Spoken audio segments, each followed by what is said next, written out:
Welcome to the Marketing Cheat Code podcast, where smarter marketing creates accelerated growth.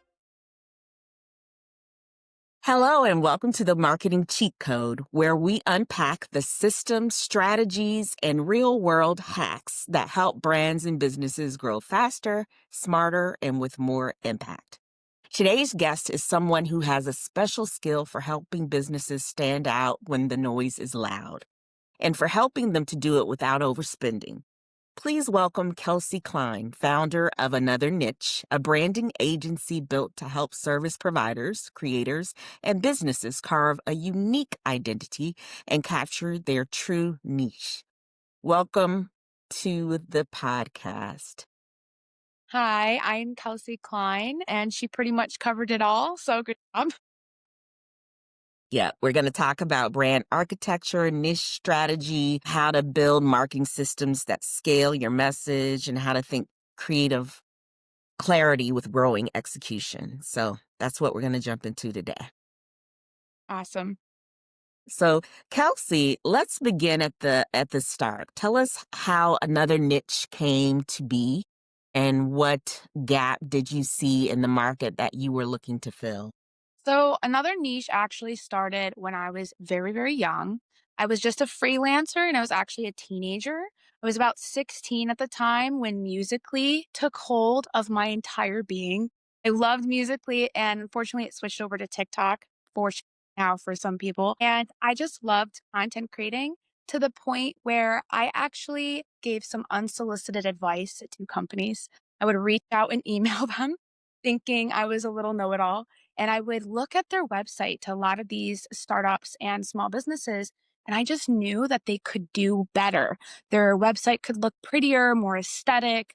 Their products were just boring, not to be rude, but I would fill these like templates out that I would have. And I always knew that that's what I wanted to do. So I would just send it to them. And a lot of times they would never respond.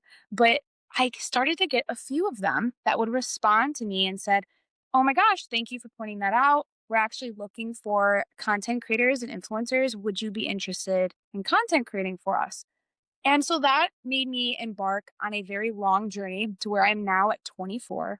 I've worked with over, I want to say like 10,000 brands since I've been 16 years old. I- Content creating, UGC, podcasts, music. I've pretty much promoted it all.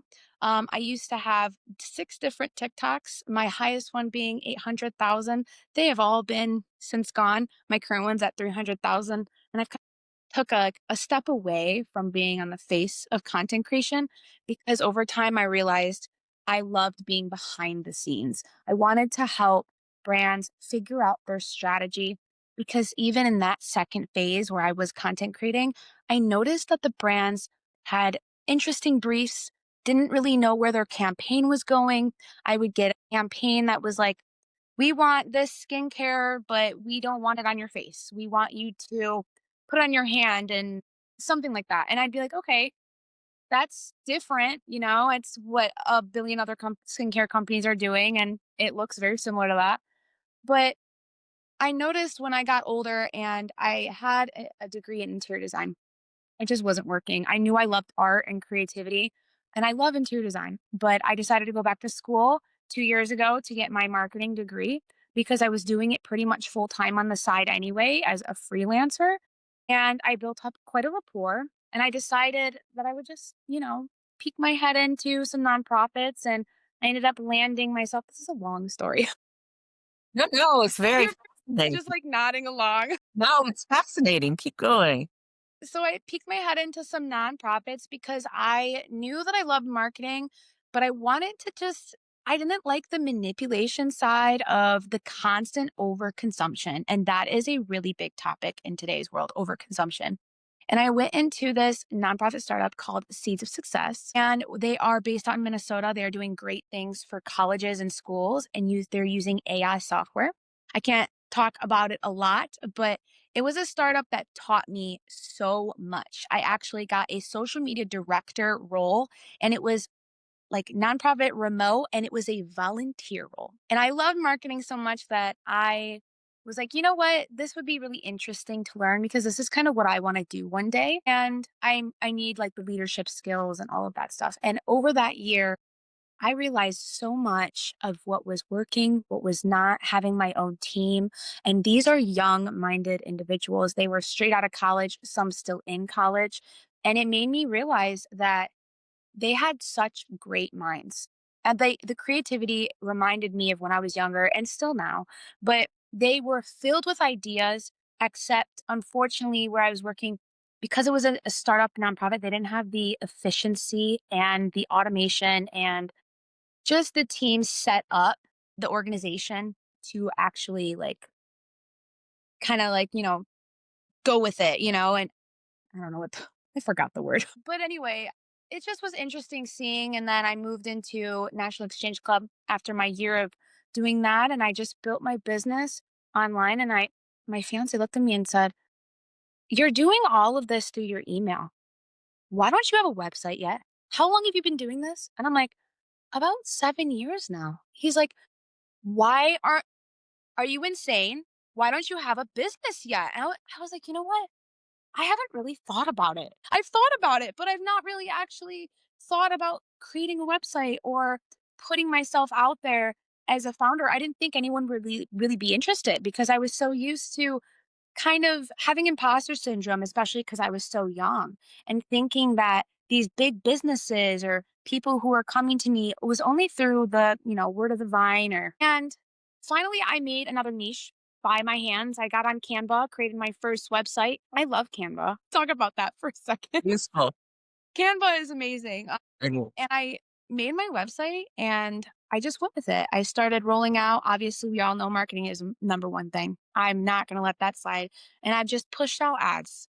And I think that efficiency and consistency and adaptability is very important. And I've had to take 7 years of learning that. But now at 24, I think that we're at a good place. So that was my starting journey. Lots of bumps and That you knew that directionally where you wanted to go so young, and you followed that path. Such initiative and such a strong story. Yeah, I really enjoyed hearing about that. thank you. The name Another Niche suggests specialization. What does niche mean to you, and how do you help clients find theirs?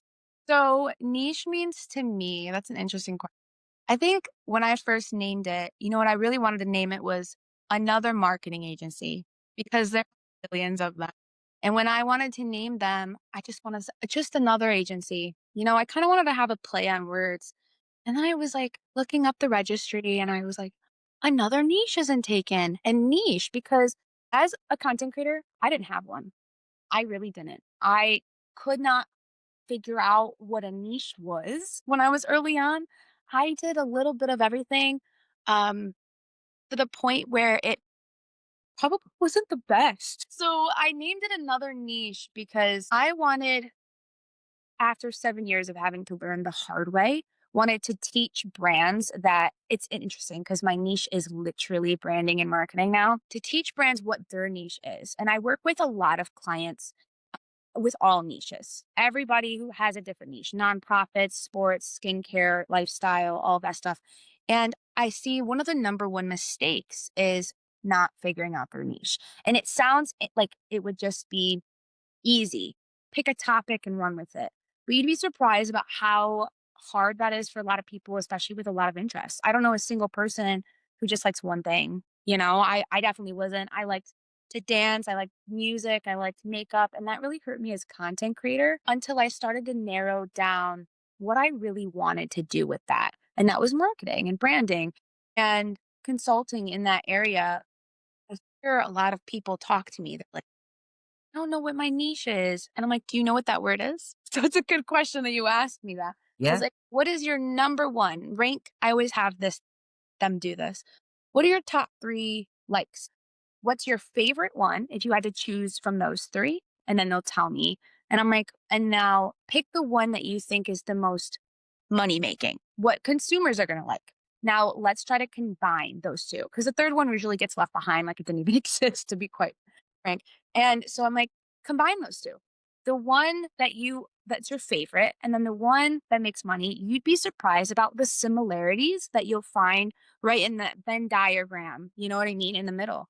And I'll leave them with that and they'll go off on their own sometimes and we'll come back and be like, oh my gosh, Kelsey, you were right. I found the middle ground of this and I'm gonna do that. And I was like, oh, and they're like, okay, I'm gonna go do it by I'm like, okay, no, no, no, come back. We're not done here. But that's what I would have to say niches and what another niche is as well. Yes, absolutely. And especially when it comes to clients that don't specialize in industries that they are particularly knowledgeable about. It could be another differentiating position of choosing the niche.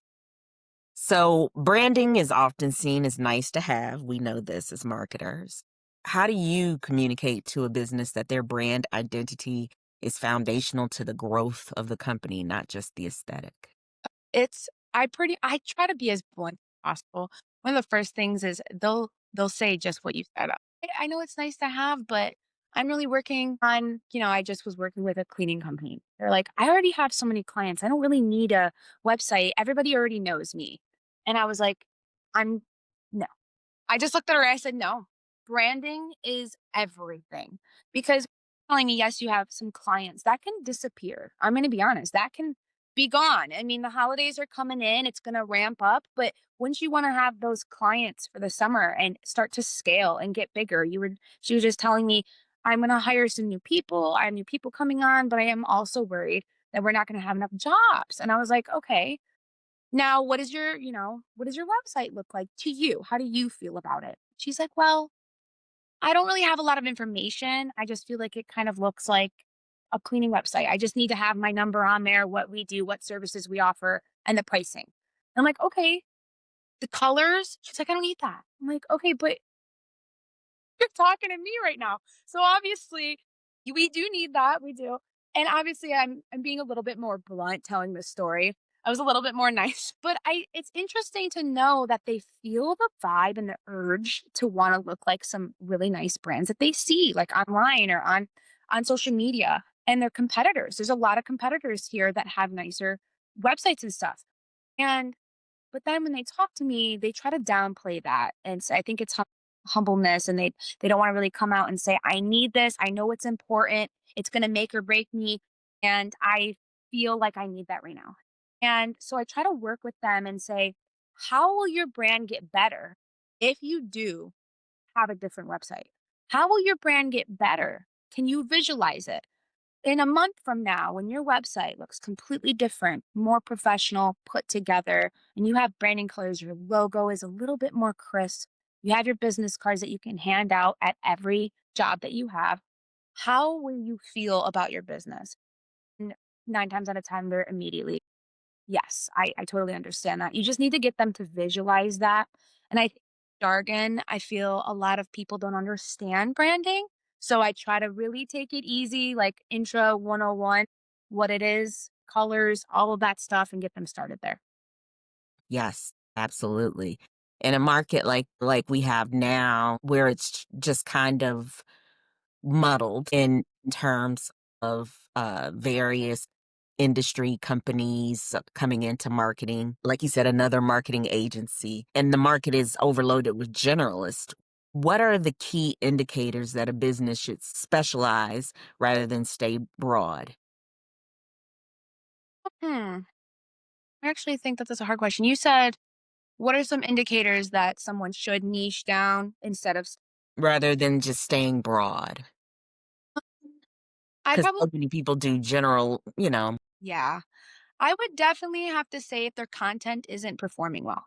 I would say that's the number one indicator. If they have, I see this all the time, they have social media and it's doing really well. I struggle with this, like I said earlier. If their content, they have, let's say, 5 different types of content out. One is like, the talking head. Two is maybe podcast material. Three is them doing like esthetician work, what they're actually doing for their job. Multiple different types of content. A lot of people, the audience tends to not really know what they are and what they are specializing in. And to be honest, it seems like because their audience doesn't know, that actually affects the owner. I tend to see that the owner, I ask them, what is your, your niche? And they'll go, oh, well, I do a little bit of this, a little bit of that. I'm like, okay, well, how are your sales doing? How are you doing? And they missed the phase where they are supposed to niche down. What is performing best?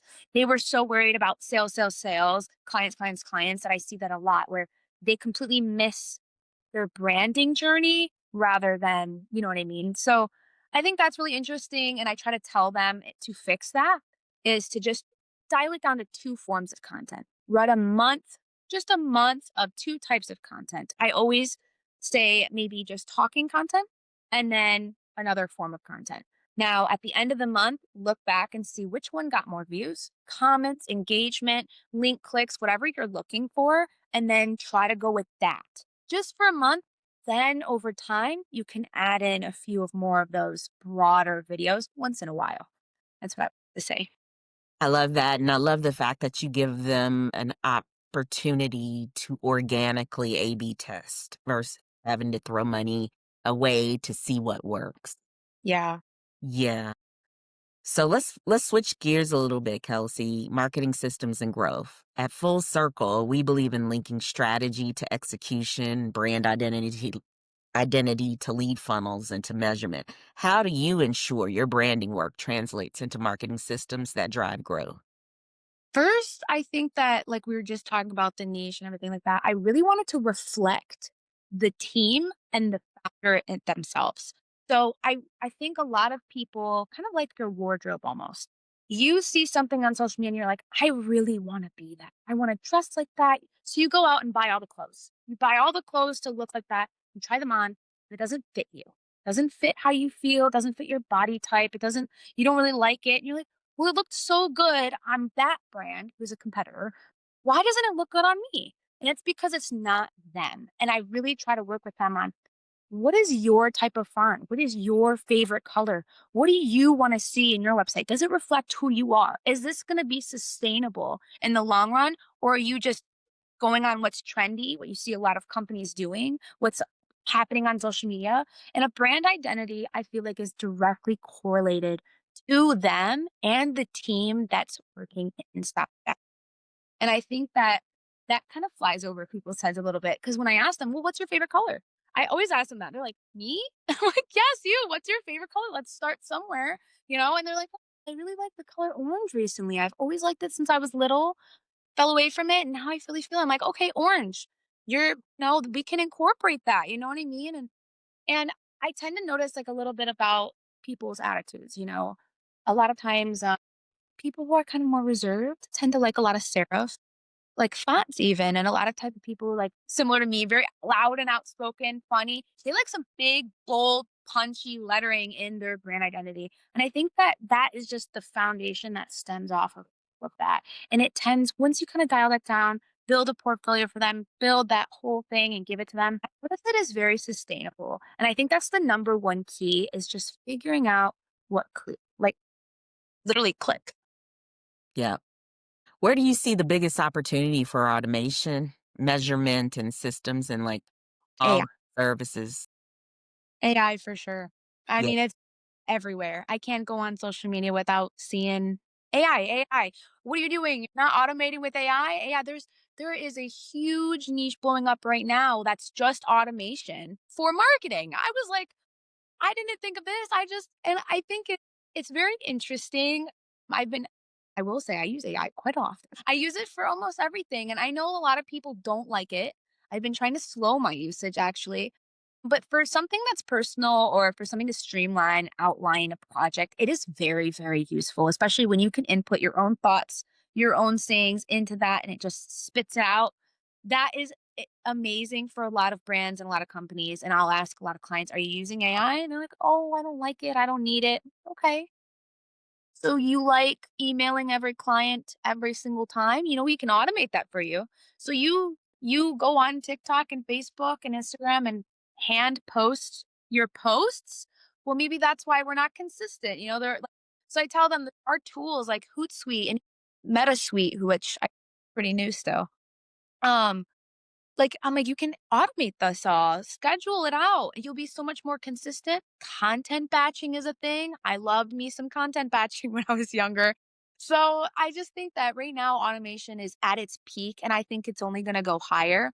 Um, I think it will really especially help out marketing and a lot of these clients that need it for sure, and I always ask them, "This Copilot, ChatGPT, pick your vibe." I mean, nowadays, there's even AI for content. I don't like that. I try to stay away from that, but that's a personal thing. But I see some pretty cool videos like on TikTok of people making commercials with AI. And I'm like, that is amazing. That is intense and it's amazing. So that's what I would have to say about automation right now. Yeah, every day I'm amazed at some ad I'm served that I Mhm. cannot I now I'm starting to get an eye for AI generated content. Yeah. It's good, Mhm. but it's just like crazy. Hold on one second. This is my dog barfing. Speaking of AI tools, automation, personalization, all that stuff, how are you integrating or advising your clients to integrate those tools without losing the brand authenticity? And like you said, some of your clients don't like it. How are you kind of slow rolling your clients into the future? So a lot of the times I'll tell them instead of going into I ask them, where do you get your content from? And a lot of them say, well, we think of some stuff, me and my husband, because there's a lot of small businesses. Or me and my daughter. My daughter's really good at content. I get this a lot. My kids. And I'm like, okay, so where do you think they're getting their content from or their ideas for your brand? And they're like, "Oh, I don't know." I'm like, "Well, when I was younger, I would go on TikTok. You can go on TikTok right now and look up marketing ads for cleaning company, marketing ads for soccer coach, marketing ads for even marketing agency, and you will find thousands of really good ads that have worked, great hooks, great CTAs, everything you need in a nicely packaged box with a ribbon delivered straight to you. And you can save them like crazy. And I'm like, now, would you do that? They're like, well, yeah, if I can get really good ideas from my company or, if my kids are doing that. And I'm like, well, that's a version technically of automation. You're technically going onto a platform, looking up ideas, and that platform is spitting out to you 1,000 different ways just of what you're thinking of doing. Now, let's say you take one video and you really like the idea. I've been seeing a lot of memes tied in together with some marketing right now. Like they'll stitch it somehow in and transition. Yeah. They're hilarious. But I was showing one of my clients that and they're like, oh, that's so funny, but I could never do that. I'm like, well, why? They're like, well, I don't want to look like I'm getting run over by a car. And that's what the video was. But I was like, well, why don't you just put it into, ChatGPT or something and say, I want something similar to this, but I want it to be more towards my gardening business. How would I incorporate this? And it can tell you in a short few sentences, and you're not asking it to do it all for you, but it's going to use it for you, kind of like Google. Yeah. People used to Google it all, and people would have issues with Wikipedia when it first came out, Google when it first came out. It's all a big issue. And now it's the same thing with ChatGPT and stuff like that. But I always try to kind of leeway them into where are you finding your ideas? Are you going on Pinterest? I get a lot of clients who are like, oh, I love Pinterest. Okay, that's a platform we're getting ideas from. I feel like AI is kind of very similar now, and that's kind of what I try to do with them. It's a lot less, I want to say, aggressive, like that I'm doing right now. I try to be a lot more gentle, but for the sake of explaining it. So Absolutely. For branding agencies like yours that are working with service providers, what tech or system upgrades do you think are overdue for them to upgrade into? Like, is it CRMs? Is it client portals? Is it automated onboarding? I And would dashboards? What are your thoughts? honestly, I would say leads.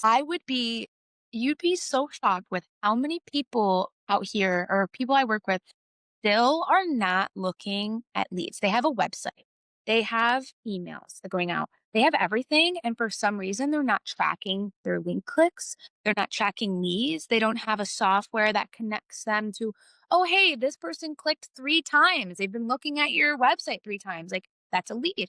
And I asked them, well, like, do you have any lead software like that's telling you who's been seeing your content? People have been engaging, double back on that and seeing the patterns. They'll be like, no, that is, I mean, I think that that would help a lot, actually, just saying. Also, like we were talking about earlier, I think big thing, automation and becoming more modern. I think that especially out in Ohio, is really tanking people's ability to grow right, because it's like it's really 50-50. We've got old fashioned, which is there's nothing wrong with that, Right. and the really modern. But I am seeing the modernity is definitely kind of, pushing that gap where this is needed, that automation. So I would have to say leaves. I mean, in the past 2 weeks, I've gotten multiple people say the same thing. I'm just sitting there talking to my fiance and I'm like, they have everything, but they're not tracking anything. They have the automation, they're working with Hootsuite, but they're not looking at their insights, analytics, or their leads. Like what they like. I was actually thinking, I told them, I was like, I should be one of those people who make a course, put it on my website. That would be Absolutely, you should. And you have your finger on the pulse. It makes perfect sense. You yeah. were like, you kind of bridge the marketing with trend. And that is something that's refreshing in today's age, especially with old school agencies, you know? Mhm. And you actually backed right into my next question. I was going to ask you about,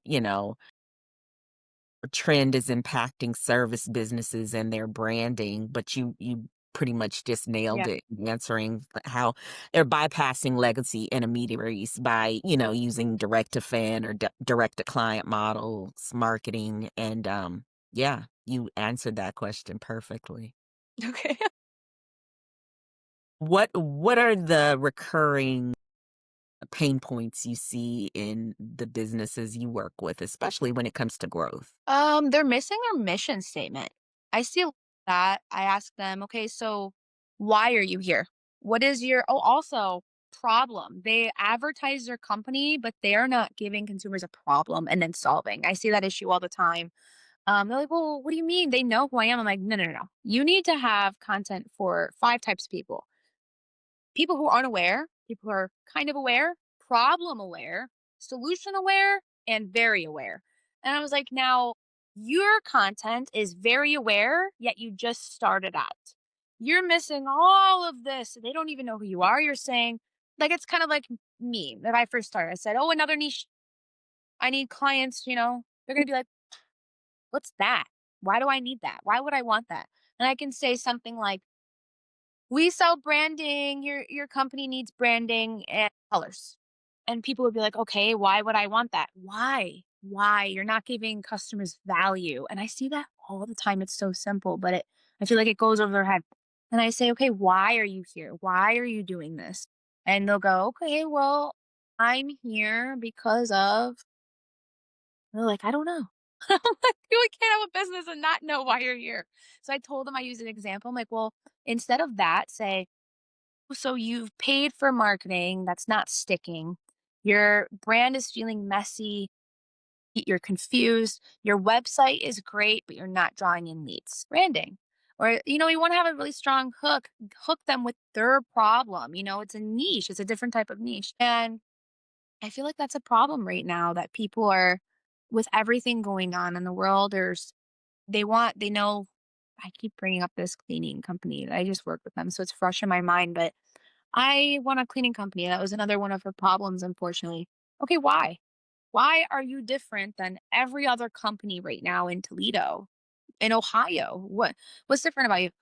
Well, I will clean the floors or something like that. I'm like, well, sorry, but eight other companies right now do that at a discounted rate. So what makes you special? And so we try to come up with a lot of hooks, and I really dig into them about their mission, their values, and have them put that on their website. It's always missing right now. It's like, why are you here? What's your mission? Where do you want to be in a few years? What's your vision? What is your core values of your company? What are you telling customers before you even get to the colors, girl? You need to know what your values are. Right, So right. that's what I would have to say about that. Absolutely. And I actually took a peek at your website prior to getting on the call, and I was very impressed with the fact that you start everything with a brand audit. Most marketers try to dive into problem solving mode first, but you got to look at the whole picture, and you're very into the detail of the marketing, which is important. Yeah, I like I said earlier in the story, I definitely figured out I just had a love for. I'm definitely a problem solver, but I love patterns. I love to see what's going on that I can make prettier. When I was younger, I was a personal stylist for a few years at a retail store. I loved all that. I loved like, what can I do to make you look great? And I would sit there and I would undo it all just to figure out what's going on, what's the root of it. And then once you figure out the root that's all coming off of it, Mhm.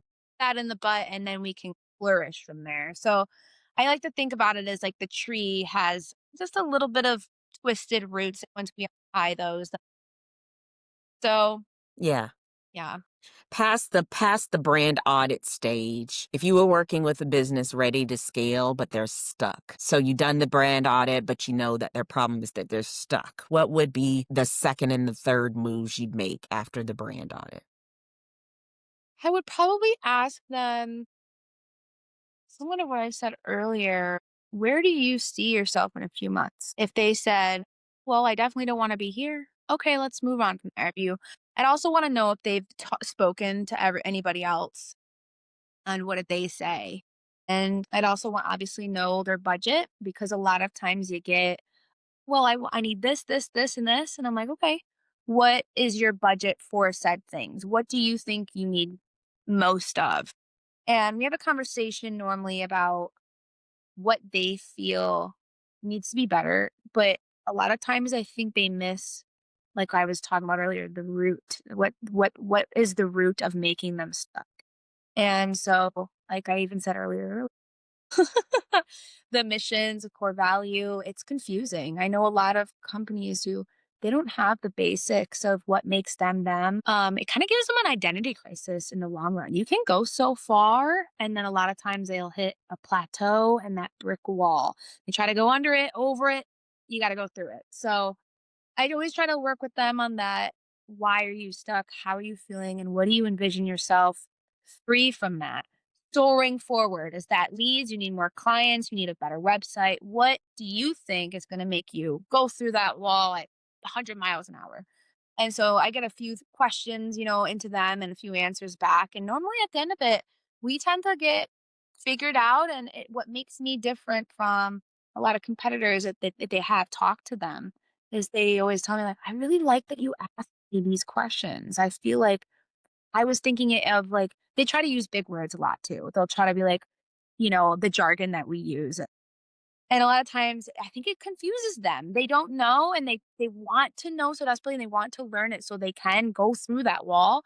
I just try to make it as simple as possible and get down to simple terms, a lot of visualizing, a lot of metaphors. I'm a metaphor person. I really want them to sit there and visualize while we're on that call about what they could do better and where they see themselves passed out. Great answer. If you had to give one marketing cheat code to service business owners or an agency founder like yourself, one move that they're not doing but should be doing that would accelerate growth, what would it be? A tough one. One thing I'd probably have to say, color. It's hard because it's such a combination of so Of many. things. Yeah, I agree. It's not just one thing. It's I'd have to say research. Constantly, constantly being obsessed with wanting, I'm sorry, you went out a little. constantly being obsessed with wanting to know about anything. Intelligence and knowledge is the biggest power. If you know and you've researched, done the work, it comes after. The success really does come after because you're going to have that drive to putting that knowledge into the works. You're not going to be able to contain yourself. And be like, oh, I just this and that. I now know I'm going to try it out. What's the harm of trying it out? So, and I do that all the time. And I think that a lot of people really looking up in your niche, enjoy it. In the morning, sit there with your coffee and it's rolling, filling your head with a bunch of anxieties or whatever. Look up something. Go on social media, but use it for different reasons. Look up what you're stressing about or what your business niche is doing right now, other competitors. Start your day with what's one thing you could do that would help your business grow. And it could be super small. But I think that would be the number Okay. Yeah, we froze just a bit there, so Okay. I got you back. All right, final question. What advice would you offer to someone building a brand or an agency today, especially like in this saturated market, about staying relevant, scalable, and profitable?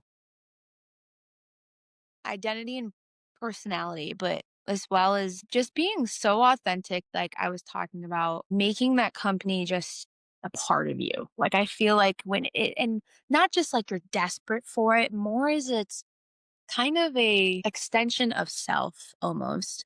That company looks like you, feels like you. I mean, I've been seeing a trend right now. It's going around about how people talk about how their pets kind of look like them. I thought that was a great content. Your business, I feel, does as well. Over time, your business will start looking like you, feeling like you, and your team will as well. That's why, a great work environment, the team is doing really great. They're efficient, they're adaptable, everything, all good stuff. And then when it's bad management, bad business, it can look like the opposite. I feel like holding yourself, being good with yourself, always having strength in yourself, doing the research, and having hope and respecting yourself not to be burnt out so your business doesn't either. I think taking care of yourself will take care of your business and taking it, you don't have to shove everything down your throat. I think it's a long process and it's like working out. A lot of people want to lose that weight immediately, but a brand is long term, just like you are as a person. And people grow and evolve. And, we're all just a combination of things we've all loved about other humans. Like, oh, a shirt that you like, you saw on some girl and you bought it. Or a laugh is a laugh that you heard in a movie, you liked it.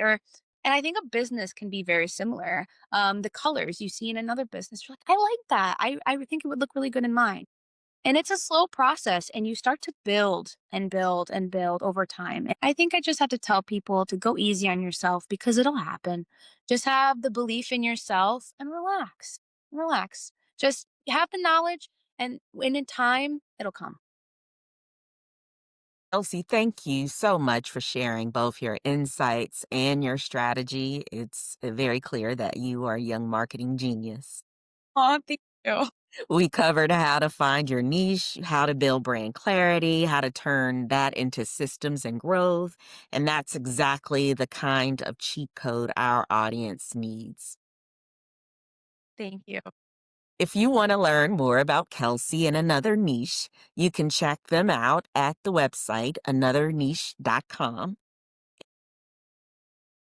And for listeners who are building a brand agency or service business and want to integrate brand clarity with marketing systems, that's what we help with at Full Circle. If you're ready to move from we'll figure it out later to we have a brand funnel growth engine, I'd encourage you to connect with us at getfullcircleconsulting.com. Until next time, I'm Tracey Grooms reminding you your brand is not what you say it is, it's what they remember you for. Be well. Thank you for tuning in to the Marketing Cheat Code podcast, where smart marketers unlock their next big win. Don't forget to like, subscribe, and share your favorite cheat code.